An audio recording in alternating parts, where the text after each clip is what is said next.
Hello beautiful people, it's Sindafam. Welcome to the channel. Today we're back again with another video and still on the Blake Lively and the Justin Baldoni situation.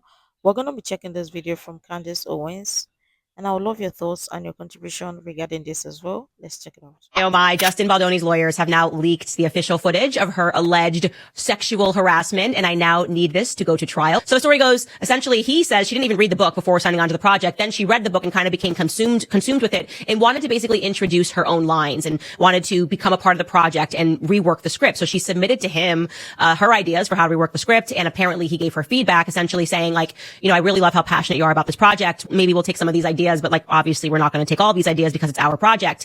And this was not good for Blake. Balake. She said, no, this does not work for me. I am Blake Lively. I have, my children are the godchildren of Taylor Swift. We get what we want in life. And right now I want your movie. Then he provides Blake Lively's response. And she actually wrote this, guys. She wrote this. This is her text message back to Justin Baldoni. She wrote, if you ever get around to watching Game of Thrones, you'll appreciate that I'm Khaleesi.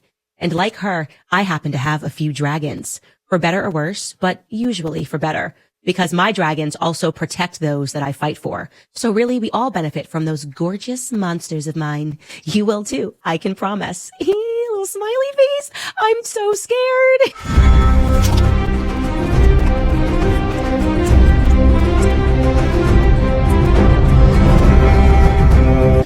What? Why do celebrities not know they're insane? Like, do they know that human beings don't text like that? That's my question. Do they understand that at no point in my entire life am I texting that to anybody, especially when we're dealing with a work setting and somebody is the person who is running the movie? It's their project. I'm like, I've got little monsters, little dragons, and their names are Taylor Swift. I don't often use them, but if you give me what I want, yes, exactly what I want, they are not going to figuratively blow fire on your head. That's insane. And I loved the internet immediately recognizing how problematic this storyline was. TikTok is calling this basically her text message a self-fulfilling prophecy. Take a listen. Wait, I'm sorry. Blake Lively comparing herself to Khaleesi has to be one of the wildest cases of self-fulfilling prophecy I've seen to date. Like, everyone's making fun of her for saying that, but what's more Khaleesi than being a once-beloved public figure who stood to win it all and lost it in a fiery rage? Like, no, like, it is giving twin. She's absolutely accurate. And just like in Game of Thrones, in the end, those dragons did not mean Yes, it did. The dragons in the end did not actually matter. So I don't know who's supposed to be Jon Snow.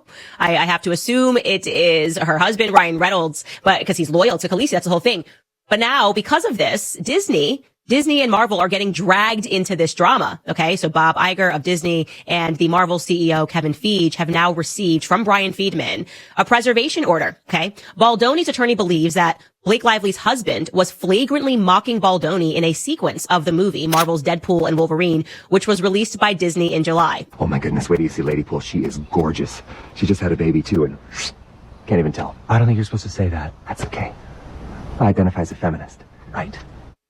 So there you have it. That was also one of the things that was at the root of this lawsuit. She's saying that she had just had a baby. He's calling her Mrs. Deadpool and saying that he had commented on her body and he's not supposed to do that. So it's pretty blatant. Okay. Brian Friedman, the lawyer on this case, is not kidding. I don't know what you heard about me. Brian, hit me up. I got to have you on my team somewhere, because not only did he go after all of these people, but now he decided to flat out release the scene in question. Basically the climax of Blake Lively's abuse lawsuit. Here is the first clip where you're going to hear them talking, both of them talking about their husbands. This is so weird. Take a listen. They win! Oh my gosh, we don't shut up. And Emily and I have we have these moments where Staring, you just stare. We've done it for like 5 minutes. it's like, I think you would find it terrifying. We just literally do each other and like when time. I found a sociopath. And like time stops. Yeah. But like, that's just how it's been for us from the beginning. No, we're like, oh my god, there's And they score again. no. It's like, oh my god, I forgot to tell you something else.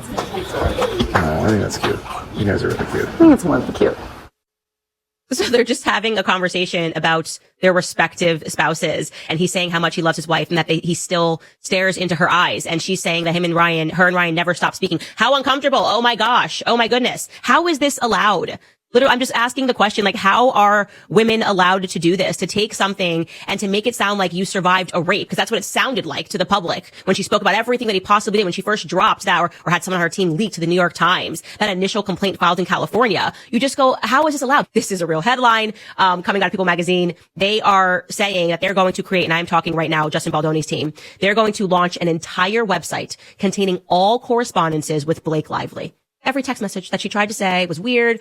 If we already got Daenerys Targaryen and dragons, referring to Taylor Swift, what else do you think she texted to Justin Baldoni? That is, he is saying, let the public decide. Let's play this in the court of public opinion. You wanted the New York Times. We're going to give you everything. We're going to give you variety. We're going to give you people. We're going to give you the Daily Mail. Let's play. I think it's too late now for her to tap out. She should have taken my advice right away. And by the way, I do want to add one more thing that really upset me about this. Despite the fact that he owned this movie, that it was his production studio that did this and bought it, Blake Lively was such a brat that her and Ryan Reynolds specifically requested during the premiere that they so did not want him to attend his own movie. This should have been his biggest night, premiering this movie that him and his studio decided to purchase as a book and adopt it into a film. They made him and his family sit in the basement because she was just so uncomfortable around him. I mean, what kind of adult can't just be like, let's sit on opposite sides of the room. Let's avoid each other. Nope. Look at his family. They were put into a basement to watch the premiere on a screen. You can see all the stocks beverages in the background. You can see them sitting at a table with popcorn, clearly still trying to make the best of it. That's him and his wife, who he loves and has been married to for, I think, 12 years. They got married in 2013. And they're just like, you know what? We're in the basement. We're going to make the best of it. And I love that because that's how my family would be. It would be like gang, like whatever. And she did this only to humiliate him. This last step right here was just, how can I further humiliate you?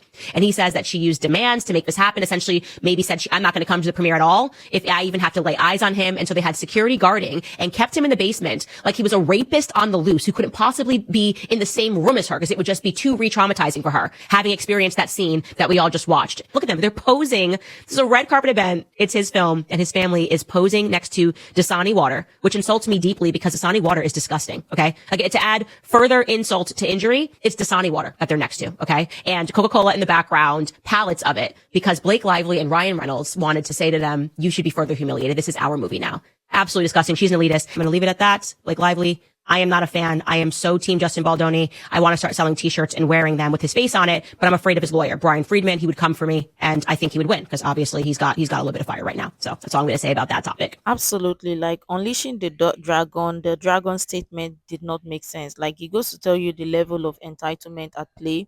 And I get to get what I want at the time that I want it. And you have to do as I say. And exactly, that was so humiliating. Not only did they take his movie from him, but also humiliate him and his family in on his big day, his big moment. And that photo right there, and obviously I'm glad they took a photo because people wouldn't have believed. And because when the voice note was released, people actually did not believe. But I'm glad that there is photo evidence for people to look at and say, oh, well, it truly is. Because who in their right mind, that place wasn't even meant for anybody in the party or in the movie premiere. But obviously, imagine the owner of the movie being sent down to the basement to this kind of environment and his family. Do you know how humiliating and embarrassing that is? But I'm glad they made a good moment out of it and still wanted to see the movie be a success because, oh my god. And talk about that video. We've seen that video, the video evidence that was released, and my goodness, he was such a professional, and that is what he is. And the fact that he stood on business and stayed professional. He's a great actor, and I'm gonna go see more of his movies. I mean, I'm now a fan, but let me know obviously what you think regarding this as well. Everybody's thoughts are basically gonna be different, and I would love your contribution regarding this. What do you think about this situation? I mean, there's been here and there, and also the website. What are your thoughts regarding the lawyer wanting to open the website? I would love your thoughts and your contribution in the comments below.